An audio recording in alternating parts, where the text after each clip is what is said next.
महाराष्ट्र में एक बहुत ही फेमस टूरिस्ट डेस्टिनेशन जिसका नाम माथेरान है। वहाँ पर डेली हज़ारों की संख्या में टूरिस्ट विजिट करते हैं।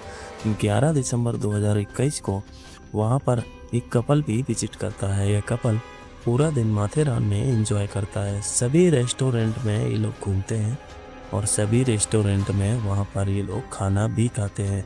उसके बाद रात के लगभग 11:30 बजे के आसपास ये अपने घर ना जाकर उसी होटल में रुक जाते हैं और ये लोग होटल के अंदर 11 बजे के आसपास एंटर करते हैं। उसके अगले दिन सुबह लगभग 7 बजे होटल का वेटर इनके रूम में जाकर नॉक करता है, क्योंकि वह खाने का ऑर्डर लेने आया था। लेकिन न तो होटल के रूम से कोई आवाज़ आती है और ना ही उसके अंदर कोई एक्टिविटीज़ उस वेटर को समझ में आती है। वेटर सोचता है कि शायद वो लोग अभी सो रहे होंगे, तो मैं कुछ देर से आता हूँ।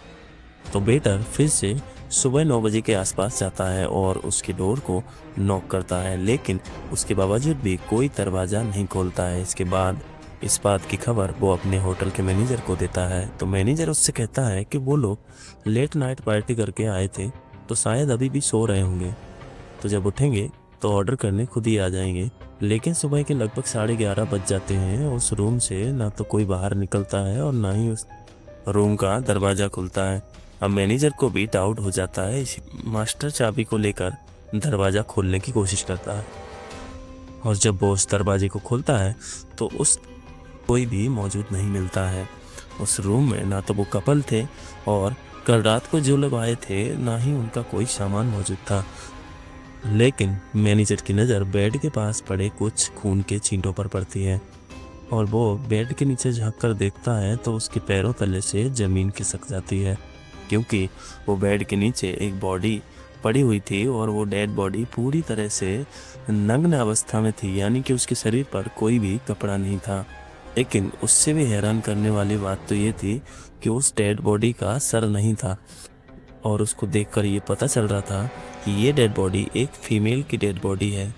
लेकिन सिर ना होने की वजह से ये मालूम नहीं चल पा रहा था कि ये डेड बॉडी किसकी है। होटल का मैनेजर तुरंत पुलिस को कॉल करता है। कुछ देर बाद ही पुलिस भी वहाँ पर पहुँच जाती है और मैनेजर उन्हें पूरी बात बताता है। तो सवाल यह खड़ा होता है कि जिस कपल ने रात को चेक इन किया था वह और यह डेड बॉडी बेड के नीचे मिली थी, यह डेड बॉडी किसकी है। तो चलिए इस केस को समझते हैं डिटेल में। तो अब पुलिस उस डेड बॉडीज को कब्जे में लेकर इन्वेस्टिगेशन स्टार्ट करना शुरू करती है। तो पुलिस को मालूम चलता है कि उस महिला को मारने के बाद उसकी गर्दन काटी गई है और उसके बाद उसके हाथ पर भी एक टैटू बना हुआ था, जिस टैटू को भी चाकू से बुरी तरह से काटा गया है। देखने से ऐसा लग रहा था कि उसको मारने वाला व्यक्ति ये बिल्कुल भी नहीं चाहता था कि इस महिला की आइडेंटिटी किसी को भी मालूम चले, क्योंकि उसके शरीर पर ना तो कोई कपड़ा था और ना ही उसका कोई सामान उसके रूम में पाया गया था। अब पुलिस उस होटल के रिसेप्शन पर जाती है और चेक इन लिस्ट चेक करती है, क्योंकि जब पिछली रात को उन दोनों ने यहाँ पर चेक इन किया था तो वहाँ पर उनका नाम रूबीना बेगम और अमजद खान लिखा हुआ था। होटल के स्टाफ से पूछताछ करने पर मालूम चलता है कि होटल के स्टाफ ने बिना कोई आईडी प्रूफ के ही उनको रूम दे दिया था।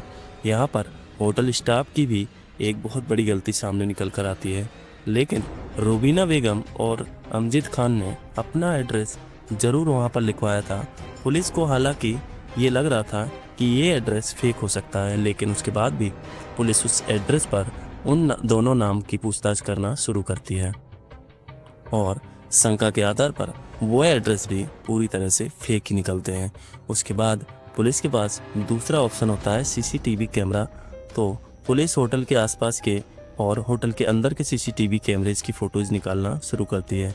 उसमें वो दोनों रात को चेक इन करते हुए दिखाई देते हैं, लेकिन 2021 में कोविड का टाइम था, जिस कारण से उन दोनों ने फेस पर मास्क लगाए हुए थे, जिससे ना तो ये मालूम चल रहा था कि ये दोनों कौन हैं और ना ही उनका फेस ठीक से कोई समझ पा रहा था। अब पुलिस बाकी सारे सीसीटीवी कैमरों की जब फुटेज निकलवाती है तो वह दोनों होटल में जाते हुए दिखाई तो देते हैं, लेकिन अगले दिन जाते हुए केवल वो लड़का ही दिखाई देता है। यानी कि सुबह के 3 और 4 बजे के बीच वो लड़का होटल के रूम से बाहर निकला था। उसने फेस पर मास्क लगाया हुआ था, उसकी कमर पर भी एक बैग लगा हुआ था और उसके हाथ में एक पॉलीथीन थी और वो बाकी सीसीटीवी कैमरे में जाता हुआ भी दिखाई देता है। सभी सीसीटीवी कैमरे की फोटोज को जब मैच किया गया तो मालूम चलता है कि उस होटल से निकलने के बाद वो लड़का एक सुनसान पहाड़ी के इलाके में गया था। वहां पर जाकर उसने एक बैग को खाई में फेंका था। अब पुलिस वहां पर इन्वेस्टिगेट करती है, पॉलीथीन बैग मिलता है और साथ ही एक हैंड बैग भी मिल जाता है। उस पॉलीथीन बैग में कुछ और नहीं बल्कि उस लड़की का कटा हुआ सिर था, जिसकी डेड बॉडी होटल के रूम में मिली थी। अब यहाँ पर पुलिस को उस लड़की का चेहरा तो मिल गया था, लेकिन अभी भी ये मिस्ट्री बनी हुई थी कि आखिर वो लड़का है कौन और उसकी हत्या आखिर उस लड़के ने की। अब उस लड़की का सर जहाँ पर मिला था उस हैंडबैग में कोई आईडी वगैरह तो नहीं था, लेकिन उसमें एक हॉस्पिटल का विजिटिंग कार्ड था। हॉस्पिटल में पूछताछ करने पर हॉस्पिटल की सीसीटीवी कैमरेज की फोटोज में देखने के बाद पुलिस को मालूम चलता है कि जो है लड़की है उसका नाम पूनम पाल है और ये कुछ दिन पहले ही अपने हस्बैंड के साथ इस हॉस्पिटल में चेकअप करवाने के लिए आई थी।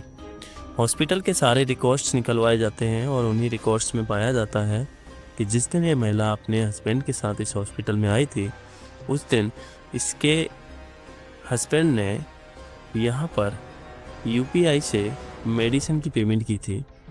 जब उस मोबाइल की पास्ट और प्रेजेंट की लोकेशन निकलवाई जाती है तो पिछली रात को और पिछले दिन वो मोबाइल नंबर महाराष्ट्र के माथे नाम के उसी डेस्टिनेशन पर था जहां पर इस महिला की डेड बॉडीज मिली थी। पुलिस को उसके हस्बैंड का नाम भी मालूम चल जाता है जो कि राम सुलोचन पाल होता है और पुलिस उसके एड्रेस निकलवा कर तुरंत उसके एड्रेस पर पहुंच जाती है।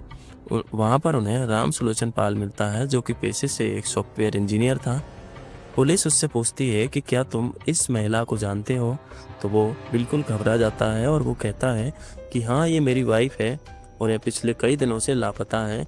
पुलिस उससे पूछती है कि तुमने इसकी मिसिंग रिपोर्ट फाइल क्यों नहीं करवाई, जिसके बाद वो जो जवाब देता है वो कुछ इस तरह से होते हैं जिससे कि पुलिस को उस पर डाउट हो जाता है। पुलिस तुरंत वहाँ पर राम सुलोचन पाल को अरेस्ट करती है और उससे सख्ती से इन्वेस्टिगेशन करती है, जिसमें ये सारा खुलासा होता है। राम सुलोचन पाल पुलिस को बताता है कि 11 दिसंबर 2021 को वहीं अपनी बीवी के साथ महाराष्ट्र के माथेरान की टूरिस्ट डेस्टिनेशन पर गया था और वहां पर पूरा दिन घूमे फिरे।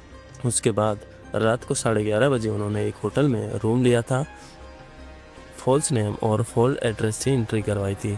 उसके बाद रात को जब उसकी बीवी सो गई थी, लगभग 2 से 3 बजे बीच वो उठा था और उसका गला दबाकर उसने अपनी बीवी की हत्या कर दी थी और गला दबाने के बाद उसकी शिनाख्त ना हो इसीलिए उसके सारे कपड़े उतार दिए और उसका सामान भी साथ ले लिया, उसके आईडी प्रूफ वगैरह भी सब साथ में ले लिए और उसका सर भी काट दिया।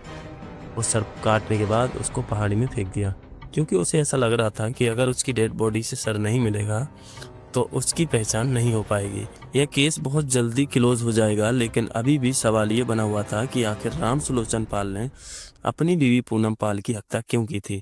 इस पर राम सुलोचन पाल पुलिस को ये बताता है कि वो अपनी बीवी से बहुत प्यार करता था, उनका रिलेशन भी बहुत अच्छा था। अपने हस्बैंड को अपने एक्स बॉयफ्रेंड के बारे में सब कुछ बता देती है, लेकिन वो एक गलती यह कर देती है कि वो अपने हस्बैंड को यह भी बता देती है कि उसने अपने बॉयफ्रेंड के साथ फिजिकल रिलेशन भी बनाए थे और यही बात राम सुलोचन के दिल पर लग जाती है। उसे ये बिल्कुल भी मंजूर नहीं था कि वो एक ऐसी औरत के साथ लाइफ बिता रहा है जिसने उससे पहले भी किसी और के साथ फिजिकल रिलेशन बनाए हैं और यही वजह थे कि जो राम सुलोचन पाल होता है वो प्लान बनाता है कि वह महाराष्ट्र के माथेरान टूरिस्ट प्लेस पर अपनी बीवी को ले जाएगा और वहाँ पर उसका मर्डर कर देगा और ऐसा ही कुछ वो करता है। उसके बाद उसका एक प्लान और होता है कि अगर डेड बॉडी का सर नहीं मिलेगा तो वो पकड़ा नहीं जाएगा, लेकिन उसका ये प्लान भी फेल हो जाता है, क्योंकि मैंने आपको जैसे बताया कि कातिल कितना भी शातिर हो कोई ना कोई सुराग तो छोड़ ही देता है। अगर उस टाइम पर